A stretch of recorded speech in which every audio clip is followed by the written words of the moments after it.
The aggressive horse didn't want anyone to ride him until a girl came along and whispered something in his ear. The horse immediately became docile. That horse. There's something about him, murmured Carla, as her eyes settled on the imposing black stallion restlessly pacing inside the wooden corral. The annual horse fair in Westridge, a small town in Montana, was bustling with life. Families, farmers and riders from all over the county gathered to buy, sell and show off their finest animals. But that day, it wasn't the usual noise that had Carla's attention. It was Ray, a horse as powerful as he was untamable. Tom, her father, watched her silently, knowing exactly what his daughter was thinking. At just 16, Carla was already known around town for her ability to understand horses in a way few could. Her connection with them was almost magical, and although many attributed it to her youth, Tom knew there was more to it. Carla had a gift, and she had proved it with the family mare, Duchess. "Maxwell Miller is going to sell that horse, you know," Tom said, breaking the silence as they both watched Ray circle the corral with wild energy. The man holding the reins, Maxwell, was an old rancher with sun-worn skin and a patience that seemed to be running thin. Maxwell turned to the crowd with a sarcastic smile.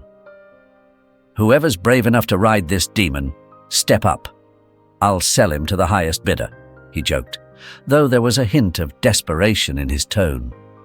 The stallion was known for being uncontrollable, a challenge even for the most experienced riders. Carla stood still, her gaze fixed on Ray. There was something about the way the horse moved, as if he was waiting for someone to understand him, someone who could calm the storm inside him. Deep down, she felt that she was that someone. Tom saw the spark in his daughter's eyes and sighed deeply. "Carla," he began, but she had already stepped forward. "Dad, I want to try," she said firmly, her voice low but determined. She knew what she was doing, or at least she felt it in her gut. It wasn't the first time she had faced a difficult horse, but this one was different. Ray wasn't just a rebellious horse, he was like a force of nature. "Are you sure about this?" Tom asked, his tone more of a confirmation than a question. He already knew the answer, but his duty as a father made him ask one more time.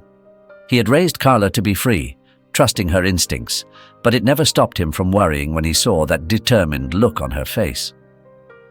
Carla nodded. "Yes, Dad. I can do it." Tom looked at her for a moment, then stepped back, a mix of pride and concern in his eyes. "Then do it. If you can handle Duchess, I'm sure you can handle that brute." The murmur among the crowd grew louder as Carla walked up to Maxwell. Some in town called her the brave young girl because of her special connection with animals. Others, however, thought she was just a kid playing at being a horse trainer. "Mr. Miller," Carla said as she approached Maxwell, her voice firm but respectful. "I'd like to try." Maxwell looked her up and down, clearly skeptical. A girl wanting to ride the demon that no rider had been able to control. He laughed, but there was more exasperation than mockery in his laugh. "Really, young lady, this isn't a pony for school kids," he said. Carla didn't flinch at the remark. "I know what I'm doing. I just need a chance." For a moment, Maxwell looked at her closely, as if trying to decide whether this girl was crazy or brave. Finally, he handed over the reins with a grunt. "Go ahead. Let's see what you can do." Carla wasted no time. She stepped forward with a calmness that, to many, seemed impossible in front of a beast like Ray. The horse, a giant with a sleek black coat, snorted impatiently, tossing his head with restrained fury. But she showed no hint of doubt. She knew that approaching an animal like this wasn't about strength, but mutual respect. Her movements were slow and deliberate, her breathing in sync with the horses, creating a sense of anticipation among the crowd. Everything has its own time, Carla thought as she extended her hand, letting it hover in the air just inches from Ray's muzzle. She didn't touch him right away, but allowed him to decide to come closer, letting him be the one to accept a new presence. The young girl's patience felt like a silent challenge to the crowd, who watched in complete silence. No one in the corral took their eyes off them. Some thought Ray would throw her to the ground in seconds. Others were hoping for a miracle. Ray, still restless, sniffed at Carla's hand, backed away a bit, snorted, and then took a step forward. His large body was a mix of power and rebellion, but Carla didn't flinch.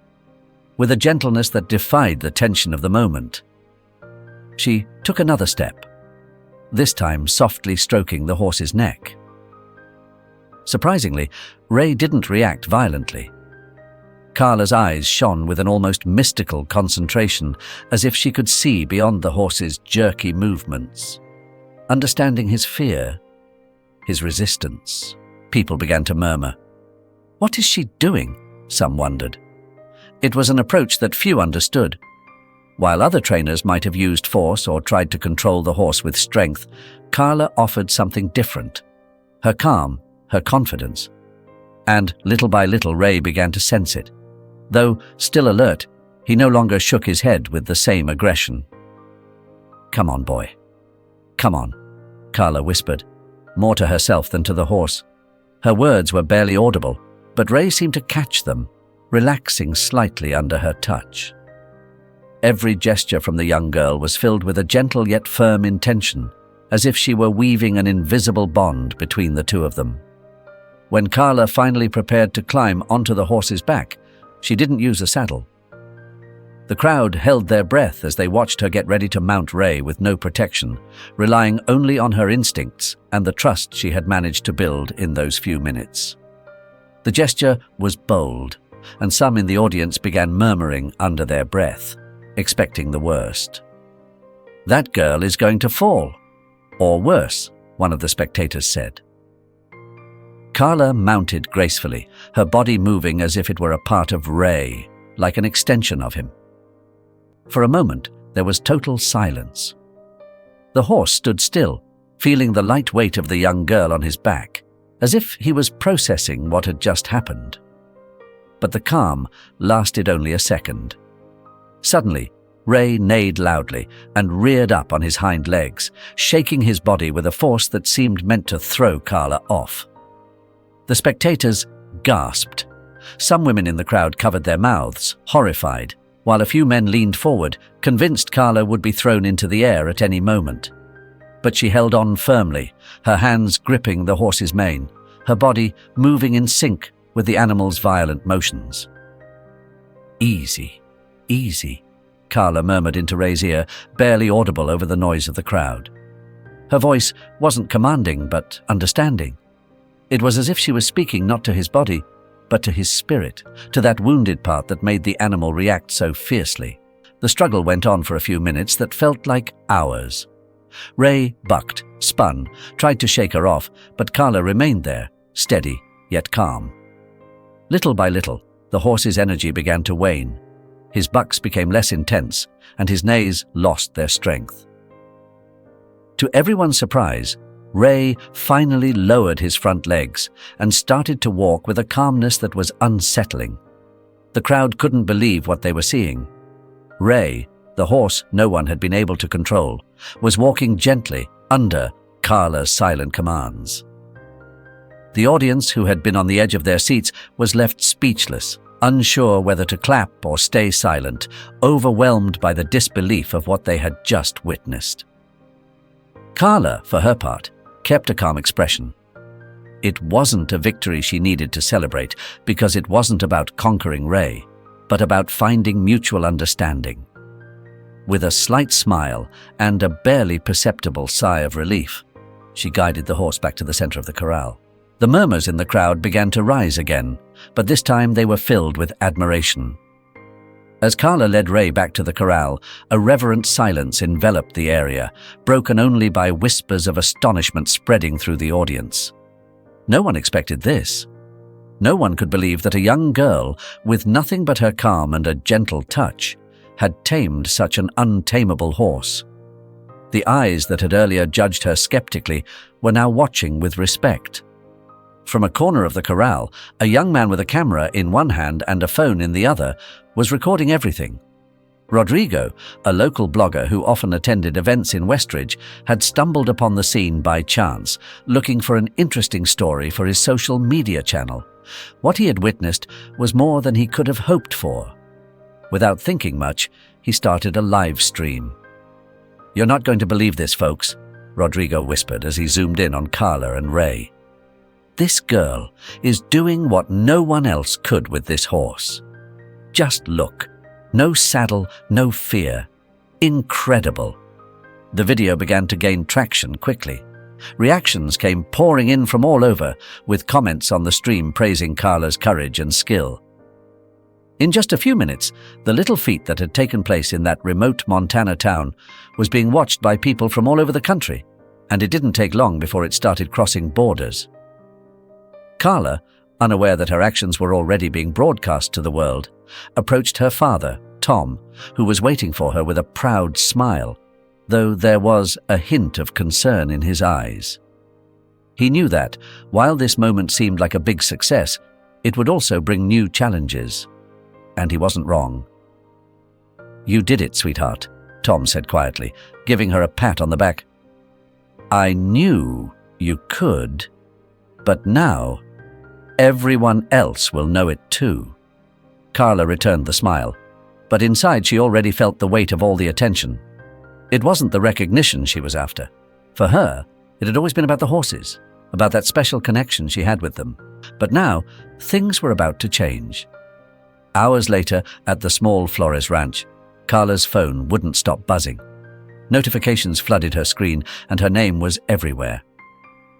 Young Horse Tamer, The Miracle of Westridge, The Horse Whisperer. The titles were all over the place, and though most praised her, not all the comments were positive. One message in particular caught Tom's attention. It came from a well-known horse trainer, someone with many years of experience and a certain reputation in the equestrian community. In his message, the trainer congratulated Carla but also expressed doubts. "You can't tame a horse that quickly without something strange going on," the message said. "Either that horse was pre-trained or the girl's methods are dangerous. We should look into this more closely." Tom frowned as he read it and tucked the phone back into his pocket, not saying anything to Carla for now. He knew that sooner or later someone would question his daughter's skills, but he didn't expect it to happen so quickly. Sudden success always attracts curious eyes and criticism. The following days were a mix of excitement and tension. Carla was contacted by journalists, bloggers, and trainers, some with words of support, others with uncomfortable questions. Social media was buzzing with debates over whether her success with Ray was genuine or just a stroke of luck. Some defended her natural talent, while others doubted her methods. The days became heavy for Carla. What had started as a moment of glory at the Westridge Fair was now turning into a burden that was hard to bear. The name Carla Flores was on everyone's lips, not just in the small town but all over social media, and more importantly, among horse training experts. But not everyone was speaking with admiration. A well-known equine ethics specialist, Dr. Ricardo Valverde, publicly criticized her in an article in a popular magazine. Valverde argued that the way Carla had tamed Ray, though impressive at first glance, could be harmful to the horse's well-being.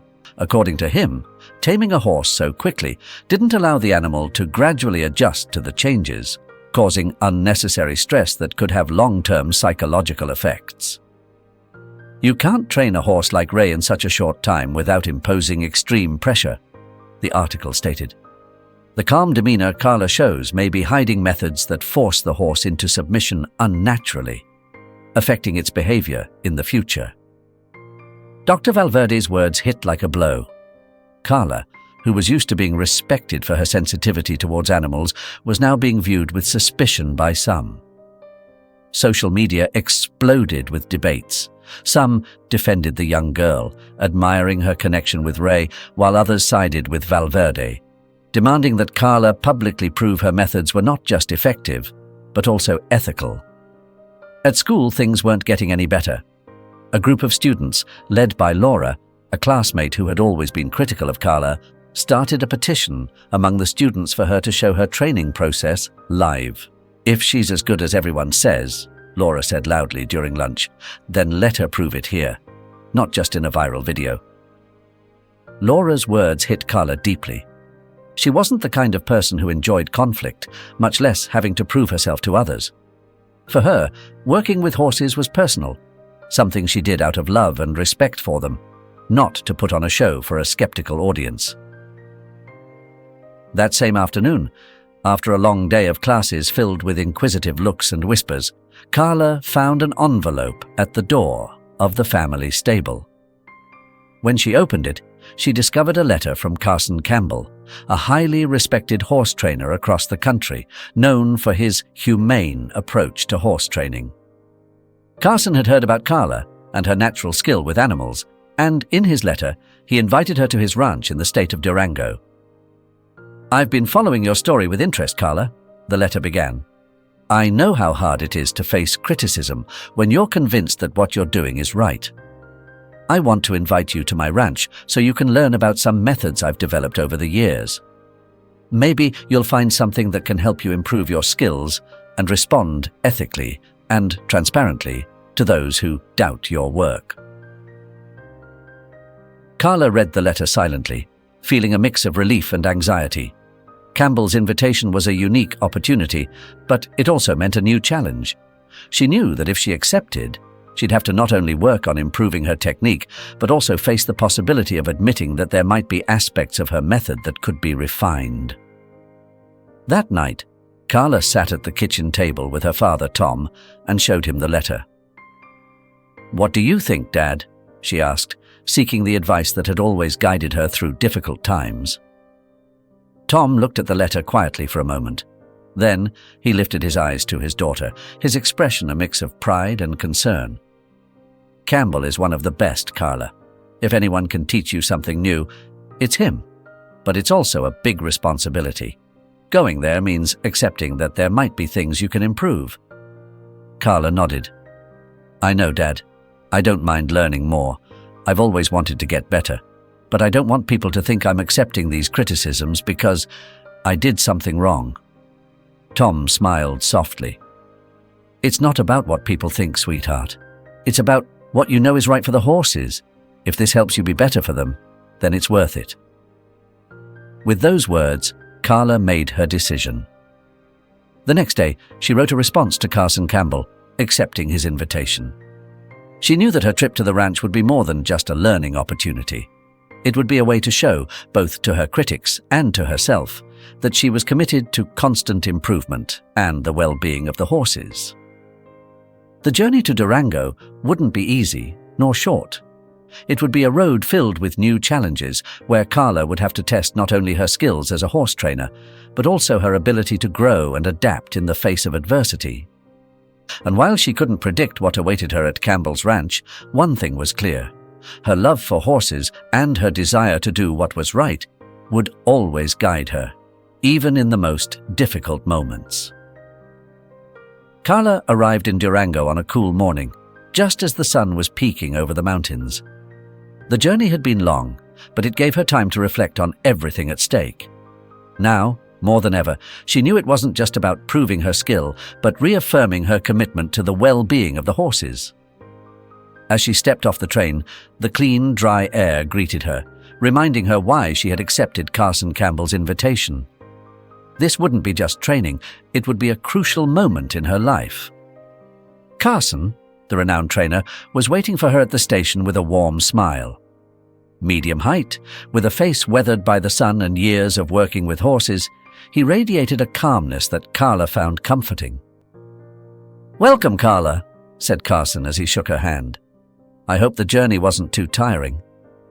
Carla smiled slightly, still nervous about what was to come. "A bit long, but I'm ready to learn." During the ride to the ranch, Carson talked to her about his training philosophy. For him, everything revolved around patience and observation. Horses, he said, weren't just animals to be domesticated. They were sensitive beings that required respect and empathy, something Carla already deeply understood.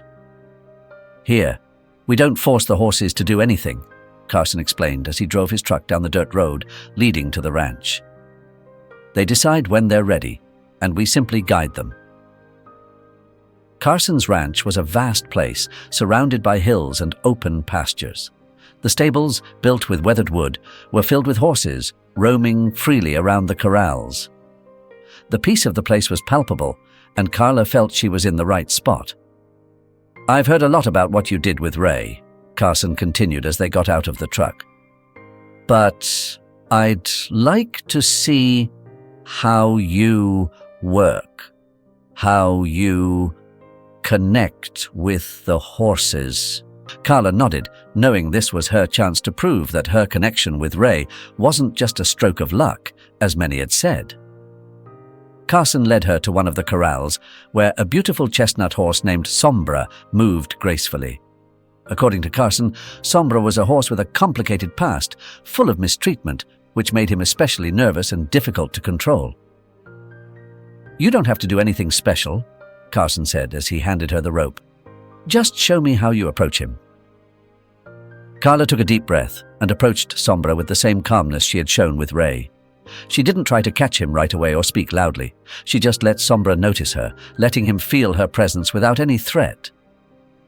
Slowly, the horse lowered his head, sniffing the air around Carla, and she remained steady, but relaxed. After a few minutes, Sombra allowed her to pet him. It was a small step, but for Carla, those moments of trust were the most important. Carson watched in silence, nodding with approval. "You have a gift, Carla," he said, "but what I like most is that you're not in a hurry." The following days were filled with constant learning. Carla refined techniques she already knew and learned new ways to approach horses, always prioritizing the animal's mental and emotional well-being. Carson guided her but gave her space to develop her own style, something she deeply appreciated. However, as time went by, the pressure from the outside world also grew. Social media continued to buzz with divided opinions. While some were eagerly waiting for Carla's next public demonstration, others, like Dr. Valverde and his group of critics, insisted that she needed to prove her methods in a more transparent way. One afternoon, while Carson and Carla were sharing a simple meal on the ranch's porch, an important call came in. An organizer of a major national equestrian fair wanted Carla to do a public demonstration with Ray, just like the one they'd seen in West Ridge. But this time, the event would be broadcast live to thousands of people, and among the guests would be a team of animal rights advocates, ready to evaluate her every move. "It's a chance to clear your name," Carson said after Carla told him about the call. "But it's also a huge responsibility. If you accept, you have to be prepared to face all kinds of criticism, even from those who don't understand your way of working." Carla knew this well. It wasn't just about personal pride, but about showing the world that horses could be trained with humane methods, without resorting to violence or fear. In the end, Carla decided to accept. She wanted to prove that what she had done with Ray wasn't a trick or a coincidence. It was the result of years of patience, respect, and love for horses. She knew the demonstration would be a challenge, but she was determined to face it. The days leading up to the event passed quickly. Carla spent hours with Ray, strengthening their bond and fine-tuning the small details that could make the difference between success and failure. She knew that under the watchful eyes of the audience and critics, any mistake would be magnified. Finally, the day of the demonstration arrived. The sun shone over the large field of the equestrian fair, and the spectators settled in, expectant. The cameras were ready, and Carla felt the weight of every gaze. Ray was restless, which wasn't unusual for a horse in a noisy, crowded environment. But Carla, with her usual calm, whispered gentle words, reminding him that everything would be okay. When the demonstration began, there was a moment of tension. Ray, perhaps feeling the pressure of the environment, started to move erratically, shaking his head and showing signs of nervousness. But instead of trying to force or rush him, Carla took a deep breath, maintaining her composure. Using the methods she had learned from Carson, she let Ray take his time to relax. The silence on the field was complete as everyone watched intently. And finally, just like in Westridge, Ray calmed down. Under Carla's gentle guidance, he began to move gracefully, obeying every command without a single pull of the reins. The audience, initially on edge, burst into applause. The animal rights advocates who had come to evaluate Carla's methods approached her at the end of the event and offered their congratulations. "Your methods are gentle, respectful, and effective," one of them said. "You've shown that equine training can be different." Carla, exhausted but relieved, knew she had taken an important step. She had managed not only to defend her reputation, but also to show the world that there was another way to train horses. After that successful demonstration, Carla felt a mix of relief and exhaustion she hadn't experienced before. She had proven what many doubted, but she knew this was just the beginning. The public pressure had eased for the moment, but her mission wasn't limited to just one event. She wanted to change the way the world viewed horse training, not just with words, but with tangible, science-backed results. A few days after the event, Carla received an unexpected invitation. Dr. Leticia Morales, a renowned scientist specializing in animal behavior, had been quietly observing her work. The doctor, fascinated by how Carla managed to connect with horses and how her method avoided stressing the animals, offered to collaborate with her on a detailed study about the long-term impact of her approach. "Carla," the letter said, "I've been following your journey since your video went viral, and as a scientist, I believe it's time we rigorously evaluate the impact of your method. I propose we do a joint study to measure stress levels in the horses you've trained and compare that data with other, more traditional methods. Together, we can scientifically prove what you've already shown in the field, that there's a more humane way to work with these animals." Carla read the letter several times. She knew that collaborating with someone like Dr. Morales would not only give her more credibility, but it could also completely change the perception of horse training. Besides, she had always believed that horses shouldn't be treated with force or fear, and now she had the chance to show the world with concrete evidence that her methods were the right ones. The first phase of the study began a month later, when Carla and Dr. Morales set up a small lab at Carson Campbell's ranch, who gladly offered his facilities. The doctor brought specialized equipment to measure cortisol levels, the stress hormone, in the horses during and after training sessions. For weeks, Carla worked with different horses, some she already knew well, and others that were completely new to her. Each session was carefully monitored by Dr. Morales and her team, who took samples and observed every detail of the animal's behavior. The research focused not only on immediate results but on how the horses responded over time. The first results were revealing. Horses trained by Carla, with her gentle and non-invasive approach, consistently showed low cortisol levels, indicating that they did not experience the same kind of stress as animals trained by more traditional methods. Moreover, these horses were much more responsive and trusting with their trainers, reaffirming the idea that emotional connection and trust were fundamental to the process. "This is amazing," commented Dr. Morales after analyzing the initial data. "The stress levels in your horses are significantly lower than in those trained with conventional methods. You're changing the way we understand the relationship between humans and horses." Carla felt proud but also aware that there was still a long way to go. The next step would be to present these findings to the equestrian community and show that her method was not only ethical but also effective in the long run. With scientific backing, Carla decided to organize a series of workshops and seminars on horse training. These events attracted a variety of people, from veteran trainers who wanted to learn more about her technique to critics who still harbored doubts. Some came out of curiosity, others with skepticism, but all wanted to see firsthand how her methods worked. The first workshop was held at a small equestrian field, and Carla, accompanied by Dr. Morales, began by explaining the fundamental principles of her approach. There were few empty seats.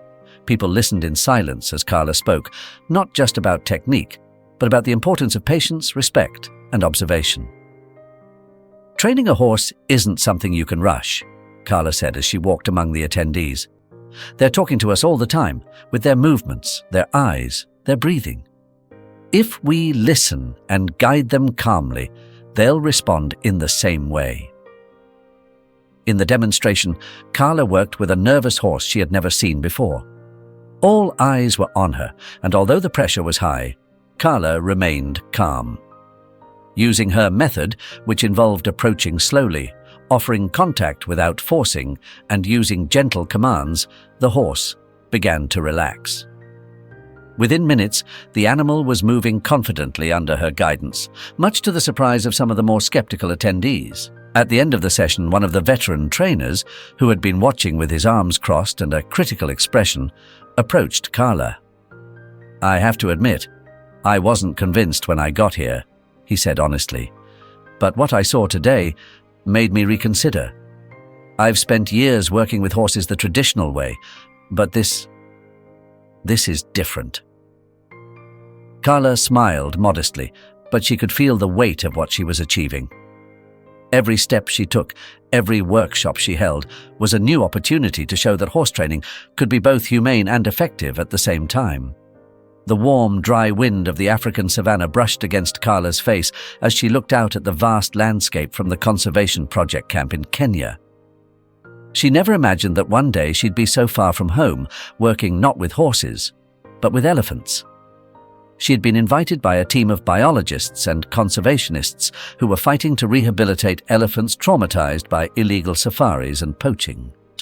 These animals, massive and majestic, carried deep physical and emotional scars that made them distrustful of any human.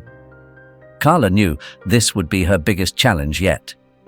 Her experience with horses had shown that respect and patience were essential, but elephants were a completely different species.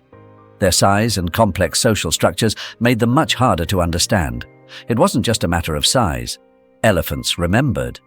Every wound, every loss stayed with them as a burden that was impossible to erase. On her first day in the field, Carla felt overwhelmed. The elephants under her care had been through traumatic situations, and their behavior was unpredictable. One of the younger elephants, Kibo, had lost his mother to poachers just a few months earlier, and his distress was palpable.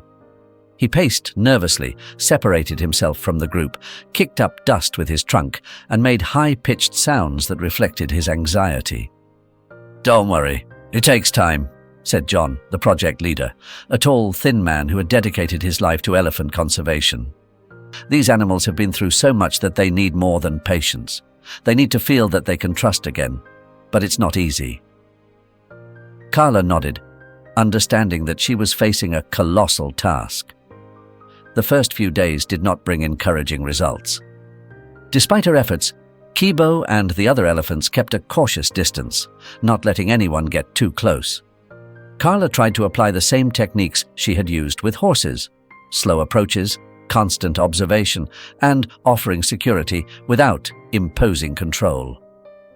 But the elephants seemed disconnected, as if the trauma had completely separated them from the human world. One afternoon, sitting outside her tent, Carla felt frustrated by the lack of progress. Days were passing and she wasn't seeing the improvements she had hoped for. She looked up at the sky, the sun setting over the horizon, and remembered Carson's words. "You can't rush the process. Just watch, and they'll tell you when they're ready." But what if this time it wasn't enough? What if elephants were simply too different for her methods to work? John noticed her concern and decided to introduce something new. The team had been using drones to monitor the elephants from the air without disturbing them. These small flying machines provided crucial information about their movements and behavior. John suggested that Carla watch the recordings of Kibo and the other elephants in their natural habitat, without human interference. "Look at how they behave when they're not under the pressure of our presence," he explained. "Sometimes the secret isn't in how you approach them, but in understanding what they need when you're not around." That night, Carla spent hours watching the videos. She saw how Kibo moved within the group, always on the edge, avoiding the other elephants. Although he was young, his behavior was more reserved, as if he was still grieving. This gave her a new perspective. Understanding Kibo's pain wasn't just about physically approaching him, but about respecting the space he needed to heal. The next day, Carla decided to change her approach. Instead of trying to get close to Kibo, she kept her distance, letting him decide if he wanted to interact. The change was subtle, but over the next few days, Carla noticed a difference. Kibo stayed closer to her, not as distant as before. Though he didn't seek contact, there was less anxiety in his movements. Then, one night, everything changed. The camp was attacked by poachers, an armed group that had been lurking in the area, waiting for the right moment to steal elephant ivory. Carla woke up to the sound of gunshots and screams. Adrenaline rushed through her body as she ran alongside John and the rest of the team, trying to protect the elephants. The poachers had broken into the camp's perimeter, and the animals, terrified, were running in all directions. Kibo, in his desperation, had gotten caught in an improvised trap, a net meant to immobilize smaller elephants. Carla didn't think twice. She ran over to him, not caring about the danger, and started cutting the net. Kibo was agitated, swinging his massive trunk from side to side, but Carla stayed calm. "I'm here, boy," she whispered, just as she had done so many times before with horses. "I won't leave you." John and his team arrived in time to chase the poachers away, and finally, Kibo was free.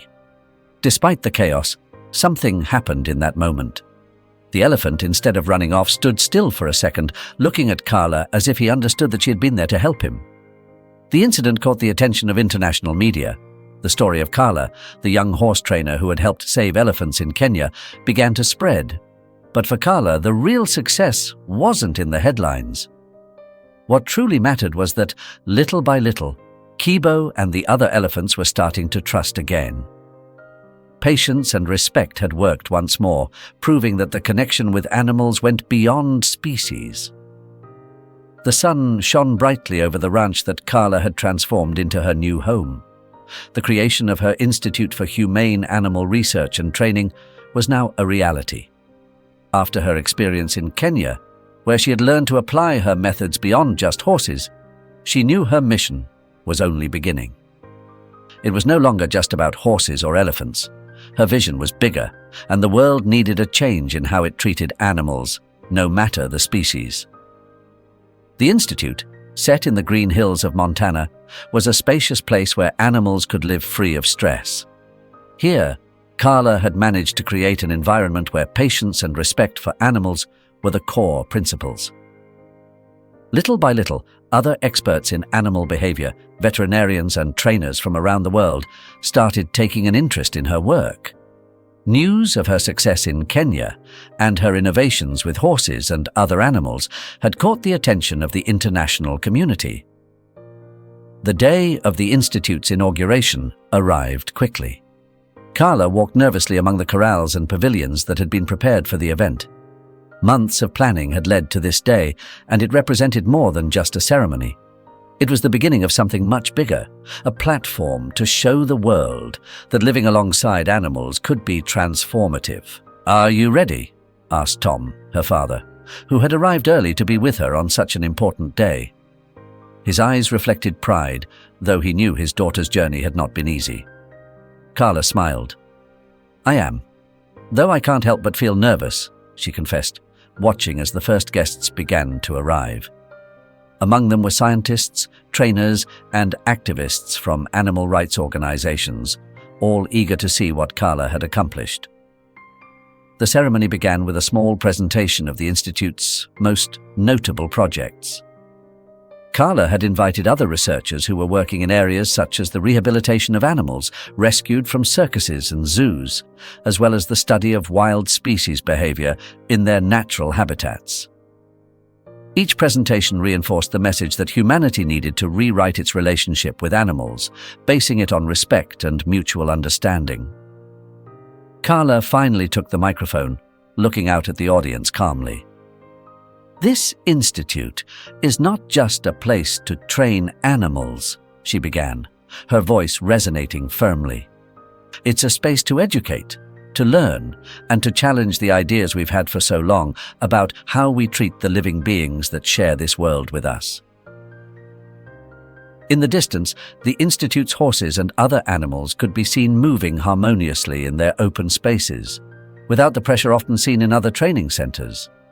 The guests watched, impressed by the atmosphere of peace that reigned in the place. One of the most moving moments was when Carla and her team presented a series of practical demonstrations. Sombra, the horse Carla had worked with at Carson's ranch, was one of the main attractions. The demonstration showed how Sombra, once a nervous and difficult-to-handle horse, now followed Carla's commands, gently and without pressure, leaving the audience speechless. But it wasn't just the horses that surprised everyone. A group of animals rescued from the entertainment industry was also introduced.